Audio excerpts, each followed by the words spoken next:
So recently I was watching Billy Madison, and one of the best scenes is when he's sitting waiting for the school bus and he's singing back to school, back to school. Come on, sing it with me, people. Back to school today.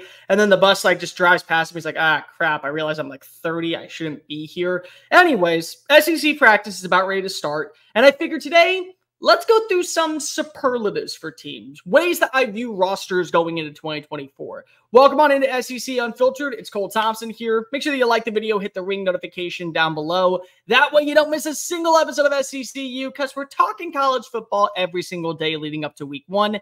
Download the podcast version of the show, wherever you get your podcast listening systems. And make sure that also you're checking us out on social media, TikTok, Facebook, Instagram, Twitter, at SEC Unfiltered, and also at secunfiltered.com. This episode's brought to you by RHOBACK. Look good, feel good this upcoming fall with the promo code SECU for 20% off all joggers, polos, hoodies, shorts, much, much more. Promo code SECU at RHOBACK.com. So, how I'm going to go about this, it's very simple. I got like 8 teams listed. They're different superlatives than what you think. It's how I view these squads going into the year. So let's start off with the first one. This is our year. Like every few seasons, you see teams come out and scream, we want Bama. And then also you see them get Bama and maybe it pans out. Maybe it doesn't. But it's the year that they feel like they've been building towards. That's Ole Miss. Plain and simple. You return almost all your offensive production for what Jackson Dart has called the last dance. You bring back your offensive coordinator. You also don't change your offensive ideologies underneath Lane Kiffin. You don't lose your defense coordinator in Pete Golding. You bring back a ton of defensive names, including 2 guys on the defensive line in J.J. Pegas and Jared Ivey. You upgrade in the transfer portal. You swing big. You realize that this is a roster that is not going to be here next season, so we have to go all in. Push the chips into the middle of the pile and say, double down on black. That's the way it is. By getting Juice Wells out of South Carolina, by getting Princely Uwin-Manley Yellen, the defensive end out of Florida, by getting Walter Nolan out of Texas A&M, the former #1 defensive prospect of the 2022 class. On top of that, it's year 3 for Jackson Dart. What more does he have to learn? Everything at this point is mastering the craft, making sure that every throw that was errant last year is pristine, making sure that every touchdown pass that was taken away ends up for 6 points, making sure that when you have to go on a bootleg, you're able to evade the pressure and find a precision pass down the field to deliver that strike. Ole Miss feels like a team that with their schedule, especially when you look at the home schedule, really only one major trip up, and it's against Georgia. They feel like 10-2 is not only plausible, it's kind of expected. There are going to be some people in Oxford, and there's some people that work in this industry that will say with the defense that they have, with the moves made in the transfer portal, with the identity that they left last season, beating up on a physical defensive front like Penn State in the Peach Bowl, this is the second best squad in the SEC. I already tell you, this is my second best team in the SEC for 2024. It does feel like it's their year. And so for me, when I look at what the expectations are, it's no longer just going to the playoff. That changed overnight with the way this roster has been talking, and more importantly, the way that the attitude is for Lane Kiffin's squad. It feels like that they got to win at least one playoff game. How about next one? Flying low, shooting high. So when you play in trap, they're flying low, the game shoots down, and then you shoot, you fire high. That's how I feel about Texas A&M. They're flying low right now. Many people are going to say, well, we put the wagon before the horse, but most of us that work in this industry have been burnt before by Texas A&M. They have been a team that just does not know how to live up to the small games. The big games, they'll deliver. That's one of the biggest things about A&M underneath the Jimbo Fisher era. When the lights were at the brightest, they were able to prepare like it was nobody's business. They were great. They were superstars.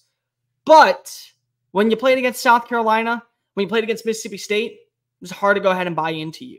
I can buy into the notion that Mike Elko will have this team defensively built, buddy, and ready every single week. They have one of the best defensive lines. Shamar Turner moves on inside the defensive tackle. Nick Scorton, I've already talked about him, last year's leader in the Big Ten in sacks. I think he's in for a monster year. I think he's an all SEC defensive end immediately before playing it down. I believe that when you also look at the secondary, they got some guys. You're going to be able to see Bryce Anderson move back to his natural safety spot. I like what you have at wide receiver. It's a lot of unknown for the #1 spot, but a lot of potential. Moose Muhammad, Noah Thomas. You also get Donovan Green back at the tight end role. You also bring in Isaiah Williams, the 4-star out of Florida, known for his lightning in the bottle speed. They have some really good players on this roster. The offensive line and the quarterback play is really going to determine how well Texas A&M is, because it was a turnstile for years in the Jimbo Fisher era, whether it was with having Steve Adazio, whether it was before that. They've always had one good offensive lineman, but then the rest of it has just been very much hit and miss. Does Adam Cushing get this offensive line up to par? Do you feel like the newcomers coming on in will mesh with the veterans? Who starts at right tackle? How do you feel about your left tackle spot? What happens with Martin Naboo likely taking over full-time at center? Is that a good move? And then, of course, Connor Wegman. Connor Wegman is not an injury-prone quarterback. Anybody that says that is egregiously wrong, and I'm tired of hearing that negative and that notion. But at the same time, I understand your trepidation for him, especially when it comes to him coming off a foot injury. But you've already seen what the potential is in a different, unique style of offense led by Bobby Petrino. So what if it only elevates underneath Colin Klein? What if the rushing attack continues to be the ground and pound material that we knew in the past with Isaiah Spiller and Devon Achane and Travion Williams? And you get that, but now it's with 5-star phenom Ruben Owens, Amari Daniels, and Le'Veon Moss. And yeah, Wegman ends up having a solid year, but you don't need him to be the savior. You don't need him to be the solution for this roster. It's a good team. It's a very solid team. The schedule, as many people would put it, very manageable. I like where Texas A&M's direction is. They are, to me, flying low, but we're shooting high. Now, here's one that I got to be completely honest on. I love what I do for a living. I love that I'm able to talk college football. I love that you guys watch these videos every day. But I'm not going to know everything on every detail about every team. I'll just be completely honest. And so the team I can't put my finger on right now, Mississippi State. I have no idea what to make of them. I know that people are going to say, you just hate Jeff Levy. You just hate Blake Shapen. No, not at all. I actually don't hate anybody in college football, and I will never judge them based off what they do coaching-wise. But the roster returns 0 starters on offense, 2 starters on defense, one of which is changing positions overnight from going defensive end to outside linebacker. They are going to have, I think, a daunting schedule ahead with matchups against Texas. On top of that, you also have games against Texas A&M. You also got to go play against Mississippi, Ole Miss, which is a great team. You also play at Tennessee and Missouri before that. So it's going to be a long task. There's not many games that when you look on the schedule, you are automatically circling and saying, win. Even the Arizona State game, as much as I want to give credit and say that Kenny Dillingham's squad is taking a step back, you are playing in Tempe. It's not at home. So that does play a little bit into the factor.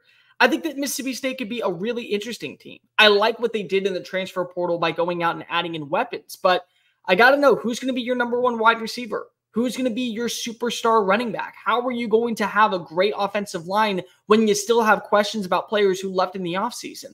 What direction is this team going in moving forward? In my opinion, if I'm Jeff Levy, I understand I want to win in year 1, but I need to establish a culture in year 1. So I can't put my finger on you. If everything that I'm saying comes true, then this is probably a 3-9 squad, maybe a 4-8. But if I'm wrong, well, then I just couldn't put my finger on them, and maybe they go 7-5. So again, I don't know what to make of a team like Mississippi State. The wild card. See, every single year there is a wild card that comes out of the SEC. And that doesn't mean that they end up going and getting to 10 wins or they end up going to a college football playoff. But what I mean by this is, you tell me this happens. I'll go, yep, I believe it. I can totally see it. You tell me that this happens in a negative light. Yep, I believe it. I can totally see it.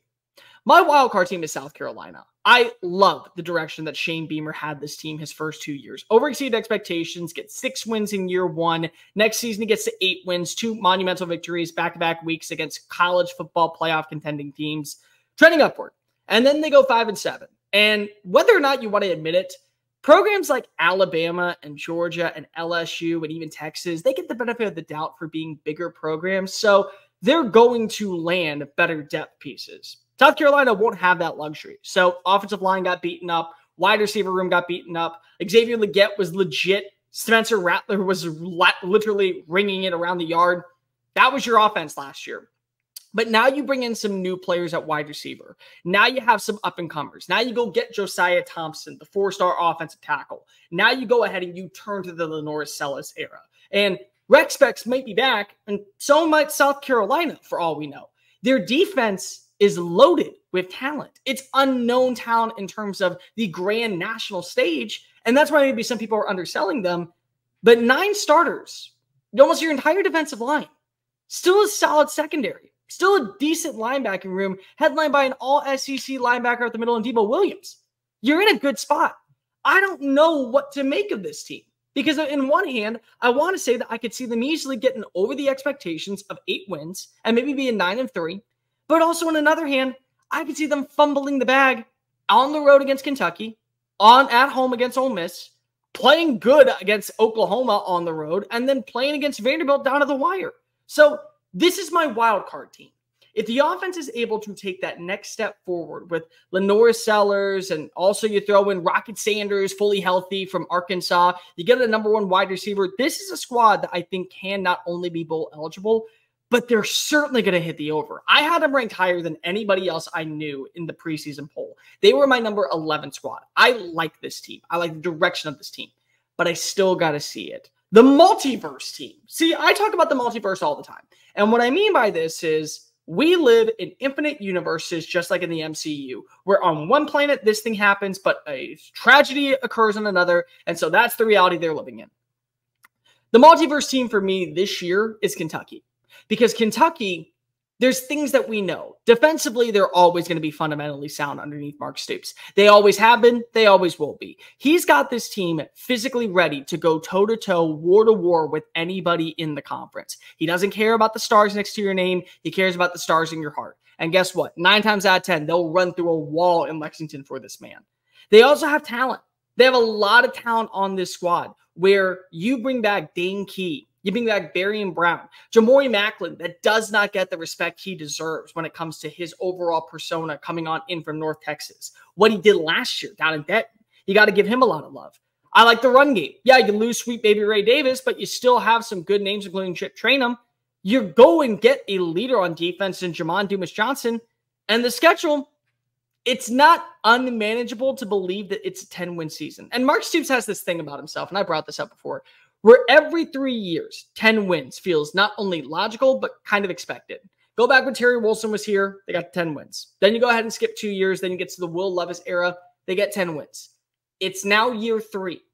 Is this going to be with a brand new quarterback coming in Brock Vandagriff, where it's the same expectations? And the reason I call this the multiverse is because of, in my opinion, there is a reality where you have Brock Vandagriff not transferring. Because he beat out Carson Beck, he beat out Stetson Bennett and won the starting job at Georgia. And now he's on pace to become one of the greatest Georgia quarterbacks to ever exist. That's the reality of it. So the multiverse theory is, again, on this planet, maybe we had to see him transfer to live up to expectations. Or maybe he just never was the guy that we initially imagined. The Mr. Misunderstood team. So Eric Church is one of my favorite performers of all time. He has this song called Mr. Misunderstood.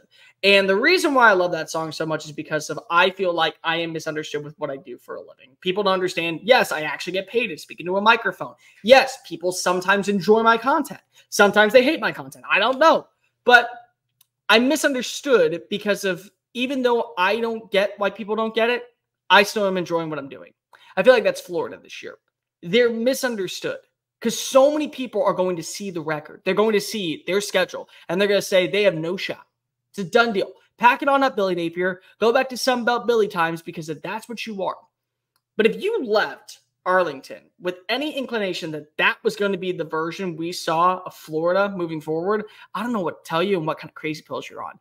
Because I felt like that this was a coach that understood not only did I have to build this thing in the right way, I had to build this thing in a way that was only going to benefit us for the long haul. And look at where we are. Look at the direction that we've gone in. We have the right pieces now. We are as advertised. We are leading up to what we envisioned back when I was hired from Louisiana. My entire staff sees that. They got the quarterback. They have the quarterback. Graham Mertz, you would be lucky to have him on, I would say, about 7 other SEC squads. On top of that, they still have a pretty good run game. They added in some really good wide receivers. They already bring back Trey Wilson, who I think is going to be an absolute household name by the season's end. They have a schedule that's tough, but they also have some new names on defense. Ron Roberts comes on over, takes a little bit of pressure off of Austin Armstrong. Maybe losing a guy like Princely Uwan Manley Yellen was a good thing for the Gators. Not a bad thing, not a death sentence. And what if you look at the way that they play, and it's a physical brand of football to where they're holding their own against the Texas A&M. They're going down to the wire against Georgia and Jacksonville. They're playing up to par against Texas. They're making sure that Florida State remembers who they are. All of that aside, when you think about that, Florida is misunderstood because most people will say, oh, they went 5-7. They went 4-8. Did you watch the way that they played? Did you watch the way that they went out there and they delivered? Did you watch the way that they actually encapsulated themselves and showed there is a future? That's the way that I view this team. There are really good players in the building. There's a really good identity on offense. Sometimes you just pulled the shortest end of the stick. That's the way I feel about Graham Mertz and this Gator squad. Mr. Popular. Everyone knew this one when you were in high school. Everyone knew the superlative. The guy that was always the bee's knees. But sometimes they made a mistake. But their mistakes, whenever they did this, we all had this one friend, right? They were blown out of proportion. And then there were like rumors being speculated about them and that they were kind of like thrown to the wayside. And then it's like, oh, they were still popular, but now they had a reputation about something. To me, that's Texas. Texas has that reputation because Texas comes on into the SEC ready and hell-bent on making noise from the get-go. Where a few years ago, you couldn't say that about the Longhorns. A few years ago, when you looked at this roster, it was so barren that they couldn't even have a spring practice with an offensive line because they didn't have 5 guys that could protect the quarterback. That's why they had a scrimmage. Well, now they are the popular pick to elevate themselves into the college football playoff. Many people have them going to the national championship. Many people have them actually playing in Atlanta year 1 and winning the whole thing. So I look at this team and I say, okay, well, that means expectations only have to continue to grow. That also means that only expectations have to enhance in ways that we didn't think was possible. And on top of all of that, probably the biggest thing of all, you are going to be under the microscope when you lose. When, not if. Because in the SEC, I think everybody is going to at least drop 1 game. And so expectations are going to be elevated, but also they're going to be so finely combed that we're going to have to talk about Texas in a different light. So I look at Texas going into this year. They're a popular team. Everyone wants to say, well, look at what they did last season. Well, look at what they added in the transfer portal. I've been susceptible to saying those things too. So I can't act like I haven't. But you see all that. Mr. Popular, whenever they made a mistake, it was a little bit blown out of proportion. Maybe that's how you see Texas in 2024. Last team for you, the Breakfast Club team. So Breakfast Club, awesome movie, one of my favorites of all time. You have Ali Sheedy, you have Anthony Michael Hall, but they're all in the detention. And then you see Judd Nelson's character walk off onto the football field. And at the very end, he throws up his fist and you hear the song, "Don't you forget about me. Don't. And that is how I feel about LSU going into this year. They are the Breakfast Club team because there are going to be people who forget about LSU. Yeah, Alabama's going to be a really good roster. I think Missouri is going to still be as potent as they were last season. I think Ole Miss is going to be a playoff team. I think Tennessee is going to make a lot of noise. But here's going to be this roster that has a brand new quarterback that isn't a Heisman Trophy winner. 2 wide receivers, very talented, but not at the same level as the ones that just got drafted in the first round. They still have question marks on the defense, even though they went out and they used the right notions to bring in the right personnel. And I mean for coaching, not players. And their schedule is still pretty manageable. But LSU, we're going to see them potentially lose early. We're going to see them lose to Ole Miss. Or maybe they don't have the defense up to par when they play at USC. And so immediately what we do is we just say, throw them from the wayside. They're not going to do anything. And lo and behold, here comes Brian Kelly, like he does every season in the month of November, and finds a way to get his roster to 9+ wins, eventually 10 with the bowl game. You look at their schedule. The last month of the season, if they can build an inertia, if they can build an offense, a defensive identity, where they end up playing well against Ole Miss, where they end up playing well against Texas A&M on the road, they close out the year with Alabama, Florida, Vanderbilt, and Oklahoma. 2 of those games potentially could be ranked. When you look at LSU at this point, they may have the enigma and the persona on both sides of the football to where with Garrett Nussmeier slinging it around the yard, with CJ Daniels, with Xavier Thomas, with Kyron Lacey, with the potent run game, with the best offensive line in college football for my money, they're going to be a threat in the SEC. And more importantly, because they're branding, they're not going to be left out of the playoff.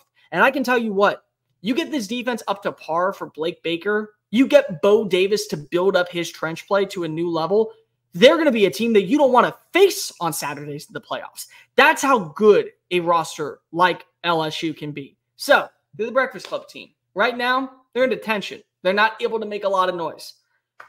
But like the song says, don't you forget about me. Don't you dare forget about LSU when November rolls around and they're about ready to start punching their way into the conversation for making it to Atlanta. But let me know in the comment section down below, who was a superlative that you like? Who was a superlative that I didn't bring up? What would be your superlatives for teams going into 2024? Like, rate, review, subscribe. Make sure that you're following us on social media, TikTok, Facebook, Instagram, Twitter, at SEC Unfiltered, at Mr. Cole Thompson. Make sure that you also download the podcast version of the show. That way you don't forget, and make sure that you also follow us on SECUnfiltered.com. I'm Cole Thompson. Until next time, folks. Later.